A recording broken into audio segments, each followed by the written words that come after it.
And we're live once again. Thank you for joining us on another episode of Game Source and Pop Culture Cosmos. This is Gerald Glassford from Pop Culture Cosmos and Game Source, along with my good friend, the author of Vendetta Dark, the man, the myth, the legend himself. It's Josh Peterson. How are you, sir? Hey, I'm good. Thanks for having me on. There you go. I know we got a battle royale coming up in the near future in regards to the Marvel Cinematic Universe that I know both you and Diana from One Woman and Words wants to, well, have some words with me on, I'm sure. But today we're going to talk a lot other projects out there from pop culture. But first, I spoke earlier with both Daniel, excuse me, it's Christian, Samurai Chris. We appreciate him for allowing him to take some time to talk to us about esports. But he also talked to us about some Gears of War 4, and I know I spoke to at length the owner, one of the co-owner at Retro City Games, Douglas Hoyabu. We talked about it at length as well. I want to hear your thoughts since you're actually reviewing it for our site at popculturecosmos.wordpress.com.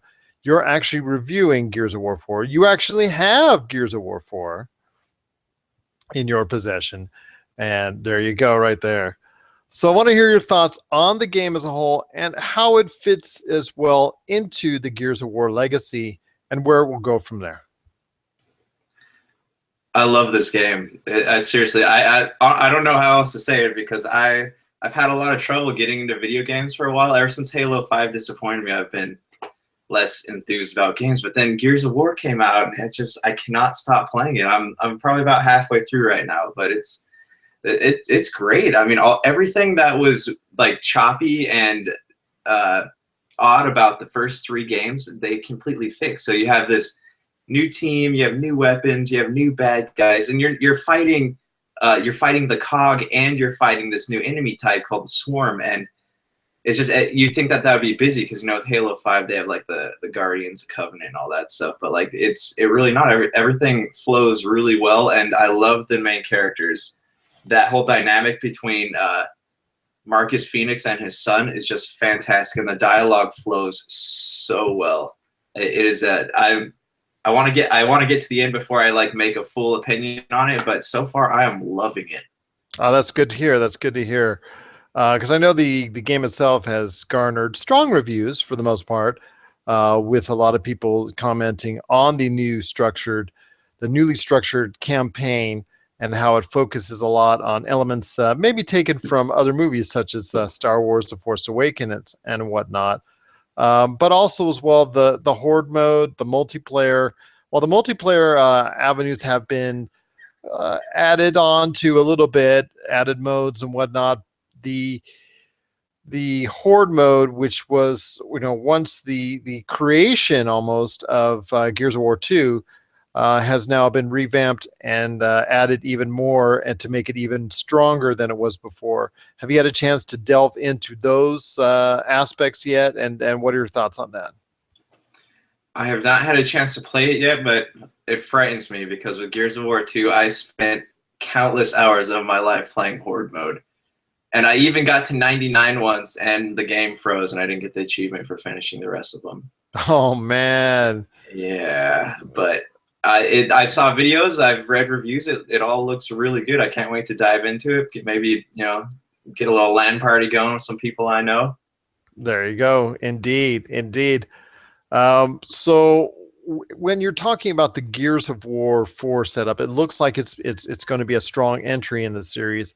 I've told you on a personal level, I thought when they went outside the box to a different development company to go to Gears of War Judgment, I thought that's when they jumped the shark, so to speak, and the series took a turn for the worse or in a negative fashion. Sort of, I know some people disagree with me on that aspect, but I really thought Judgment was a game that set the series back a little bit. But you're saying that now Gears of War 4 has set the series forward even more. I've seen a lot of footage of it. I was very impressed. but I wanted to get your thoughts. Do you think the Gears of War 4 will set the series forward? Yeah, yeah. I mean, I think it's a great launching point for another, 2 or 3 games. Judgment did set the game set the franchise back quite a bit. What you could tell with the original 3 Gears of War is that they were kind of making up the story as they go. They didn't really have a clear direction. Like a lot of people I talk to about it, they say that the narrative is really confusing, and it is. Like it ends and it doesn't. You don't really have any closure at all. You're just kind of like, all right, so she's dead. What are we going to do next? And then that's really the end of it. But like with this, there's actually the narrative is really good. There's a lot of great writing, a lot of great dialogue between the characters, and you don't have that sense of like, what's going on? What's going on? Because they're explaining everything. It's that whole concept that filmmakers use of KISS, keep it simple, stupid. That's what they're doing with Gears of War 4, and it's working really well. I love it. Sounds good indeed. That's Gears of War 4, looking to add on into the Gears of War legacy and the Gears of War franchise that has done so well so far. And I remarked with Douglas that I thought that Gears of War series now has a chance to take a stronger foothold within the Xbox Foundation. His comments were that he was thinking that there's not a lot of titles or iterations out there that Xbox has as a first-party property. So Gears of War can take this time with a very solid entry, which appears to be to take an even stronger foothold onto the Xbox landscape. Even so much so because, like you said, so many people were like yourself, disappointed with Halo 5. Do you think Gears of War can someday take the mantle and be the #1 franchise for the Xbox? Oh yeah, definitely. Because I mean, if Halo 6 is anything like Halo 5, it's going to be kind of massively disappointing. And there aren't a lot of first-person properties out for Xbox One that are any good. You had, at E3 last year's or this past year, Sony just blew everyone away with you have Horizon Zero. Is that what that game's called?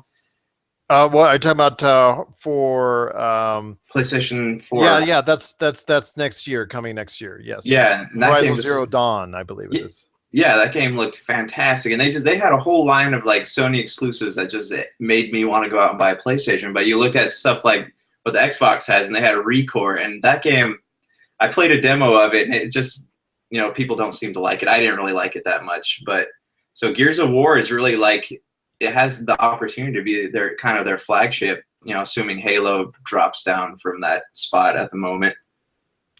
Indeed. I think it does have a strong chance, especially if there's another setback in the series for Halo, such as Halo 5.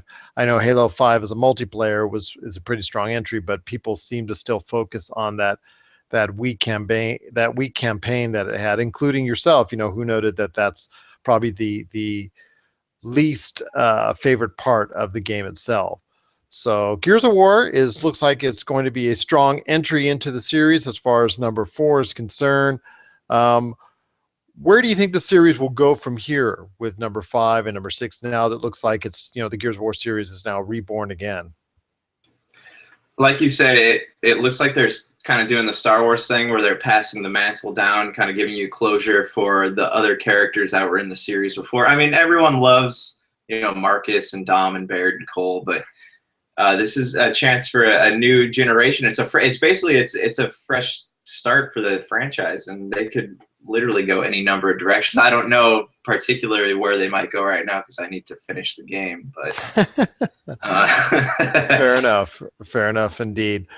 So that's Josh's thoughts on Gears of War 4. If you have your own thoughts on Gears of War 4 and also where the series will go from here, please let us know on either Pop Culture Cosmos on Facebook, at Pop Culture Cosmo on Twitter, also as well at GameSource on Twitter and GameSource on Facebook. You can let us know on any of these entities, or you can email us at popculturecosmos@yahoo.com. So we've got coming up next, we're going to be talking a lot of TV and a lot of film that Josh is itching to talk about. So let's keep a secret on what what is going to be talked about until right after the break. This is the Game Source, and also as well, Pop Culture Cosmos.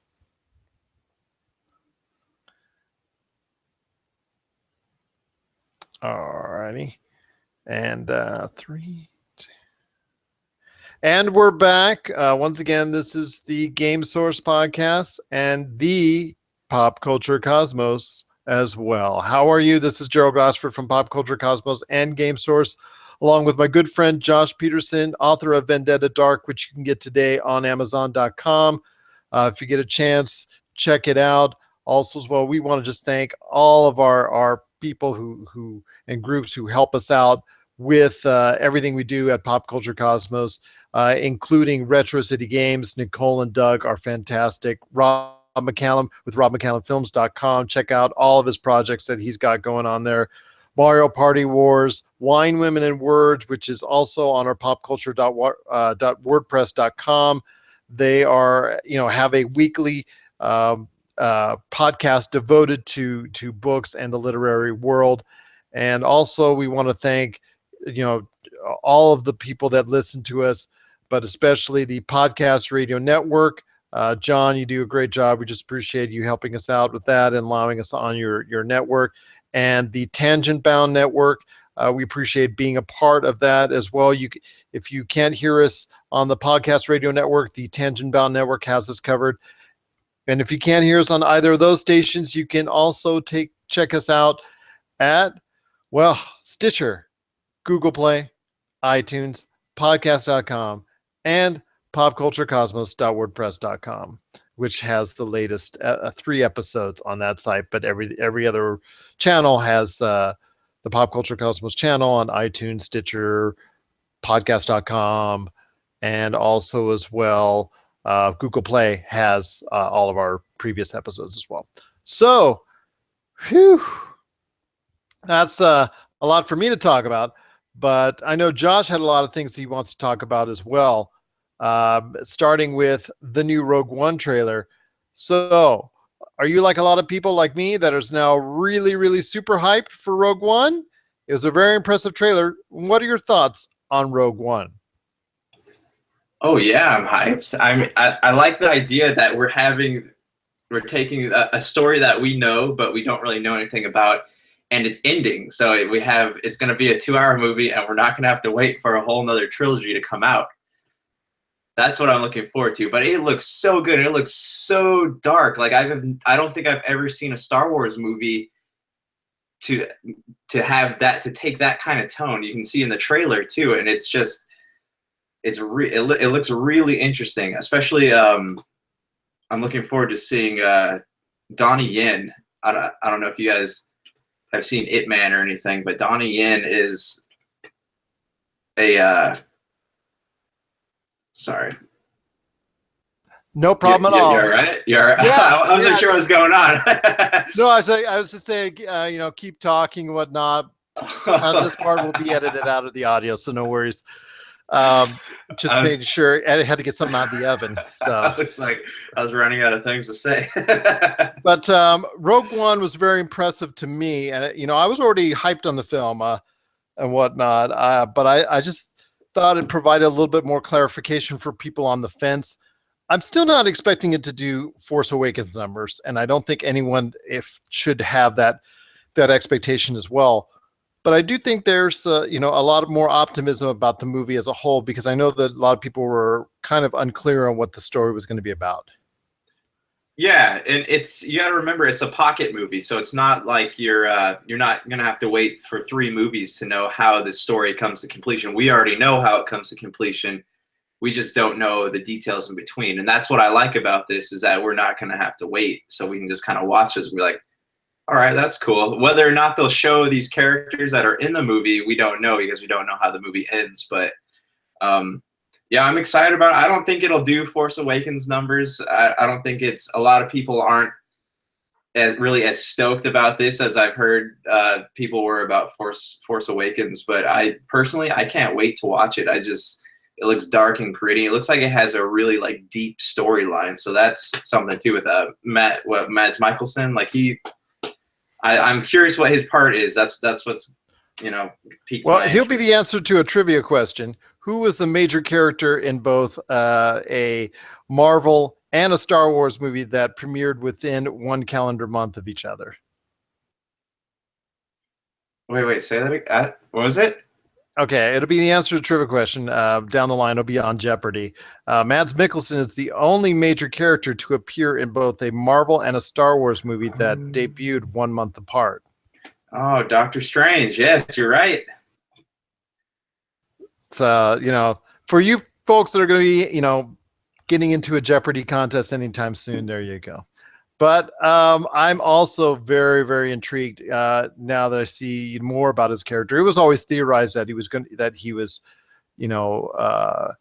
Urso's dad, whatnot. But now it's more solidified. It's real. It's what happened, and then you see the evolution of where he was when he was captured by the Imperial forces to where he was when he was on the verge of finishing his creation of the Death Star. And it's just really just looks like it just a very, very intriguing movie to me. Now, I agree with you on as far as the interest. I think the Han Solo movie, Han Solo movie, will have much more interest, I think, from a fan base, outside of the Star Wars realm, because so many people are familiar with his character as an icon in pop culture. But I do feel that Rogue One now has a lot more interest among a casual fan base, and I think it's really going to do well. But it will not, as I said previously, if it does half the numbers, that's still $1 billion movie, and I think Disney and Star Wars should be satisfied with that. Right. Yeah, they Disney does it. It's not like they can't afford a flop. You hear about those movies like, Lone Ranger, John Carter didn't do well. It's not like, it's a big dent out of their bank account or anything. Well, $1 billion is still going to be a profitable movie for them. Oh yeah, heck yeah. This movie looks like it's aimed more towards hardcore, like legitimate Star Wars people, like hardcore fans and people who are interested in storytelling. That's what excites me about it, because it looks violent and gritty. So I guarantee you that parents are going to want to go watch it first before they take their kids to see it. I mean, that could be a good thing. That could be a bad thing, but who knows? But I'm excited to see it because I just have never seen Star Wars like that before. It's a different look at it indeed, and I definitely look forward to it as well. I'm hoping to talk to you more about it in the coming weeks here on Pop Culture Cosmos. I'm hoping to talk more about it at length and see where it falls in line with the Star Wars universe. It will be very, very interesting to see what the results are, but also the interest among casual fans and Star Wars hardcore fans alike. Well, there's also something else you wanted to talk about in regards to the most recent New York Comic Con that was, that recently took place. Iron Fist, the TV show. And this relates to something that you wrote about on popculturecosmos.wordpress.com, an article you did recently that you posted there in regarding to comic books in the age of the offended. And I thought it was a very, very highly entertaining article. I encourage everyone to read it. And it, obviously touches on a lot of points in today's politically correct environment that a lot of issues, people would take with the way comic books are constructed. And, obviously the casting of Iron Fist has left some to be, well, there's the term whitewashing, and there's the terms that there should be a lead Asian actor and whatnot. And those are all justified considerations. Those are all justified, arguments. They should be, considered strongly because of the basis of the character, with the environment that he's in and whatnot. But you have some also thoughts on as well as far as the Iron Fist TV series. What are your thoughts on the character itself, and where do you think it will fit along with the Marvel Universe, the Defenders, and how well do you think it will do once it starts to really, roll on Netflix? I think it'll do really well because he's a character that not a lot of people know that much about. Obviously there's some concern there when, you hear about Iron Fist, a guy who basically his superpower is his fist, and it just, it's lights up with energy and, when he punches people. But obviously the concern there was like, how's that going to look? Is it going to look like, are they actually going to put like some effort and money into the special effects, or is it going to be something like Heroes on Netflix where anybody with After Effects could create something like that? But it looks good in the trailers. I don't know if you watch the trailers. The fist looks good. The action looks good. It looks like it's got some like deep storylines. I think it's going to be, it could be on par with the first season of Daredevil, personally.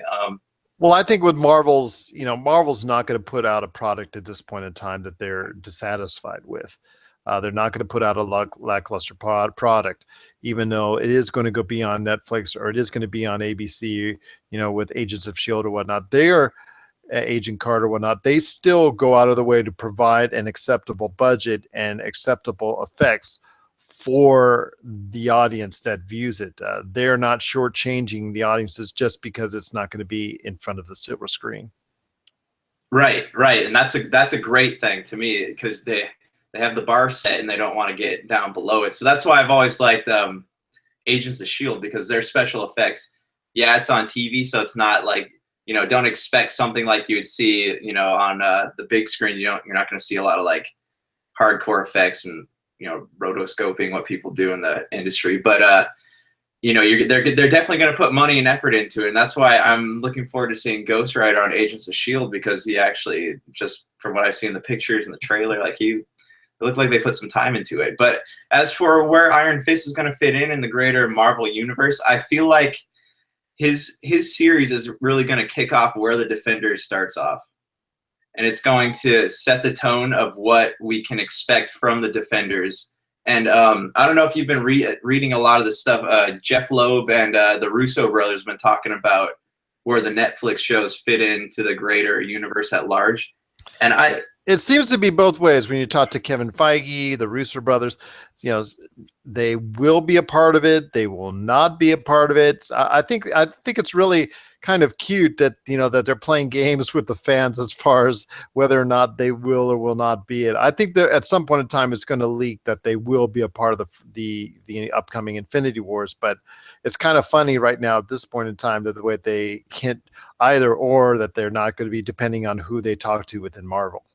Oh yeah, and like Charlie Cox, like his interview when they said he's going to play, there will be a Daredevil in a future Avenger film, but it might not be him. Like they're totally doing a Game of Thrones thing on us. But yeah, they can't. They kind of when they teamed up with Sony for Spider-Man, they kind of lost their game face in matters like that. So right now anything is possible, but they're going to try to do all they can to misdirect you.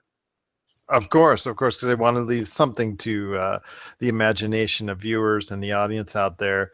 But yeah, at this point in time, Marvel is not the same company it was 15 years ago, 12, 15 years ago, with the quality that, they'll still have a movie that might not meet critical acclaim. Okay. Obviously, if you read my article on the recently on the Marvel Cinematic Universe, not every one of them is endearing to me.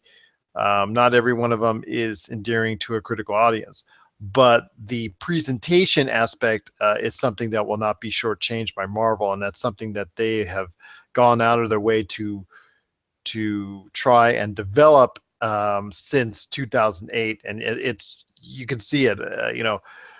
Say what you want about Thor: The Dark World, I'll throw that out there, but the effects, as far as that's concerned, were not a reason why the movie, performed the way it did, either critical or financial option.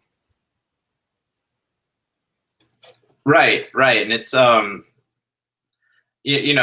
obviously they're going to have movies that aren't going to perform as well as other movies. You have what was it, Ant-Man? People were I think it depends on the hero too. Like with Doctor Strange, I don't think it's going to produce the same numbers as say like an Iron Man movie or a Captain America movie or Avengers are going to do. But like it's a story that we need to know. Like they need, even if these movies don't make as much money as the rest of them, they still need, in order for their greater plan to work out, they still need to put the pieces into place so people know where these characters are coming from. And you can't really tell anything. It's hard to tell a lot of stuff like a movie success from box office numbers. So that does tell a lot, but you still, from Blu-ray and DVD sales, rentals, like a lot of people people don't go to the movies as often anymore. So you can tell, like, a lot of money that movies make back happen on home video. Indeed, indeed, you are correct on that one. So Iron Fist TV show I think it looks promising as well. I think the initial reaction by some fans. I'm not going to say it's going to blow over, but I think it will give way to a positive reception overall because so far they've been very successful with their entries on Netflix.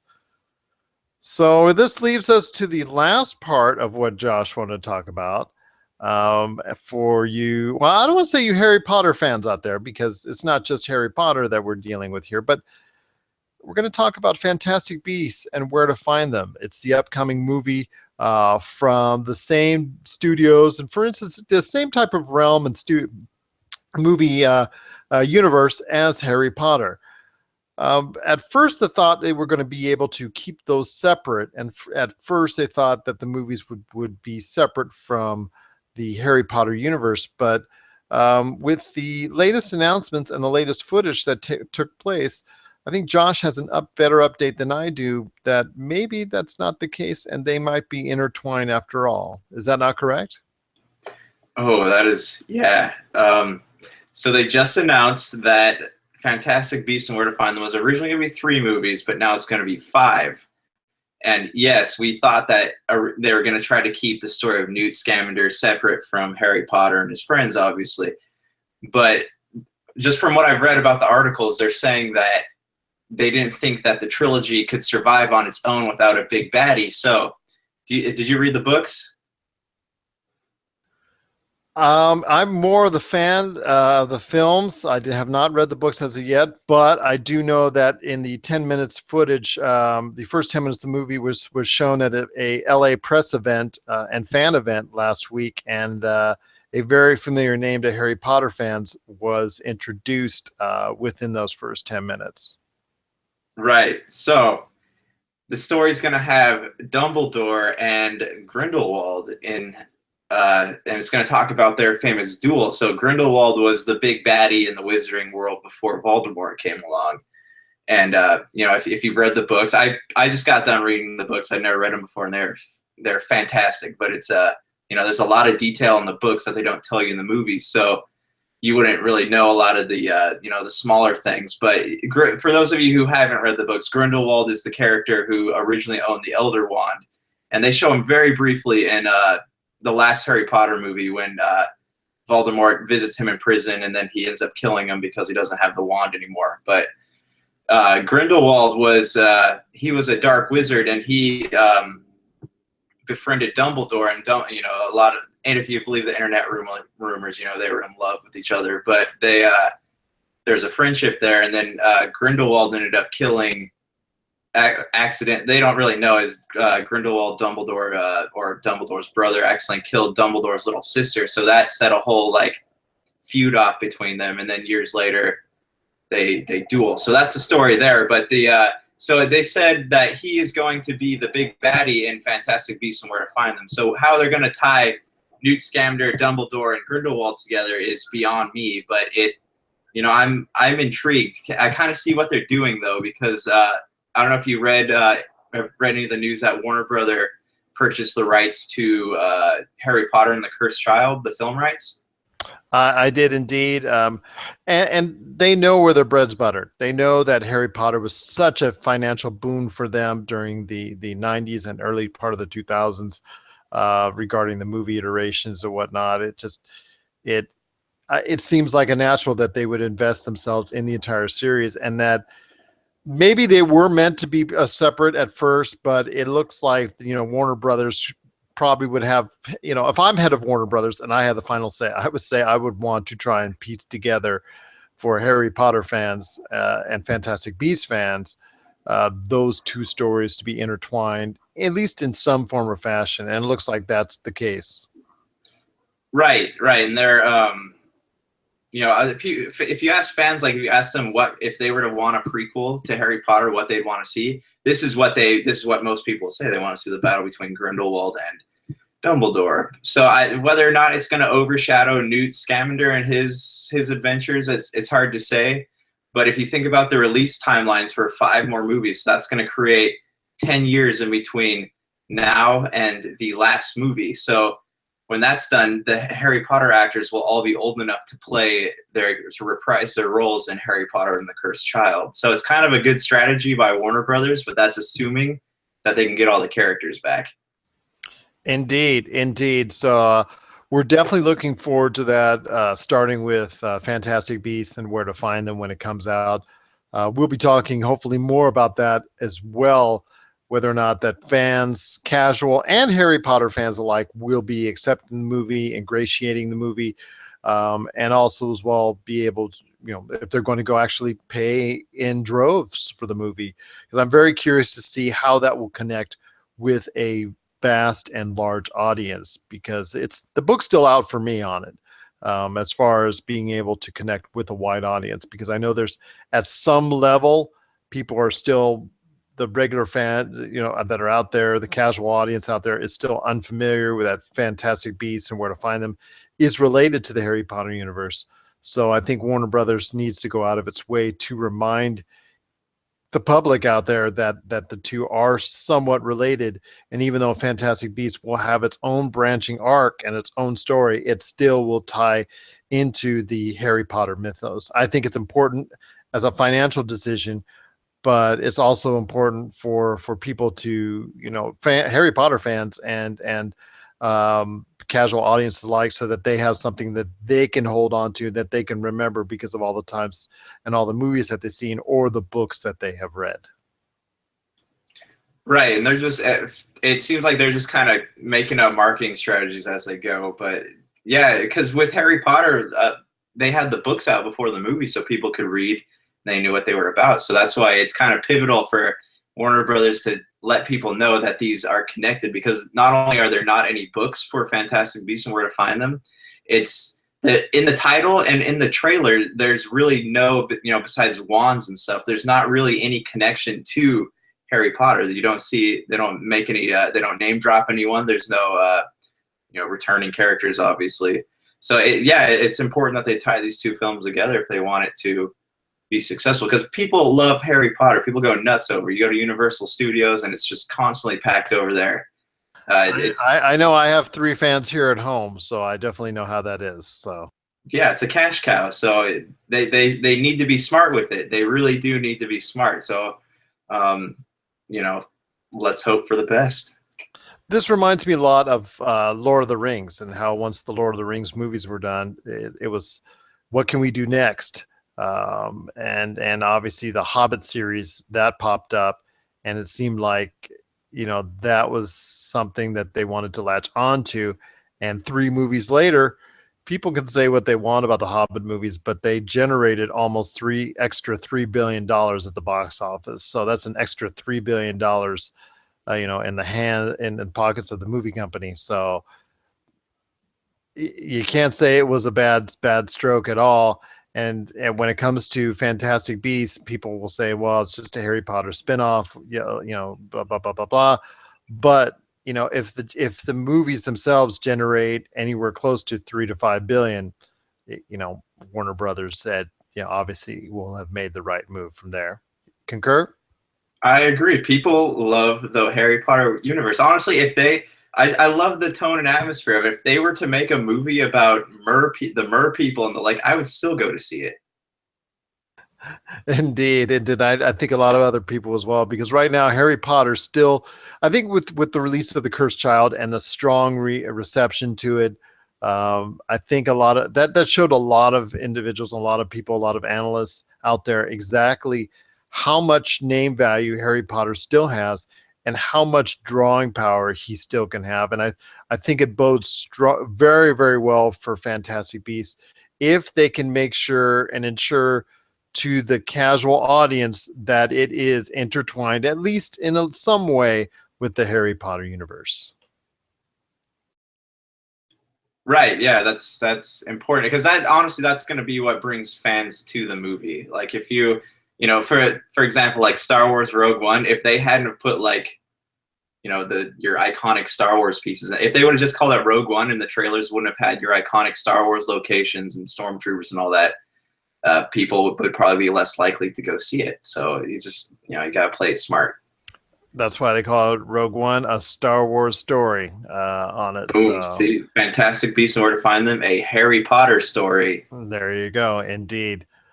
So we're looking forward to that. We're looking forward to all the great stuff that's coming out this fall with Rogue One, Fantastic Beasts and Where to Find Them, and Iron Fist, the TV series when it comes to Netflix. We're definitely keeping an eye on that. And for more information on all those properties, you can always check out our site, popculturecosmos.wordpress.com, and also our social media at popculturecosmo and popculturecosmos on Facebook. So once again, we want to thank you for listening. Thank you for watching us. Josh, any last words? I know we got a Marvel talk coming up in the near future. We do, yeah. I'm looking forward to it. So tell your friends to tune into this podcast here. They won't regret it. They won't indeed, because I can already sense that the superpower fist will be flying once both you and Diana get on. Yeah, there you go, in the same time. So for Josh Peterson, author of Vendetta Dark and the upcoming Congratulations, You Suck. This is Gerald Glassford from Game Source and Pop Culture Cosmos. Want to wish you a very, very, very happy evening. Thank you for listening. Thank you for watching. And here's hoping you have yourself a great day.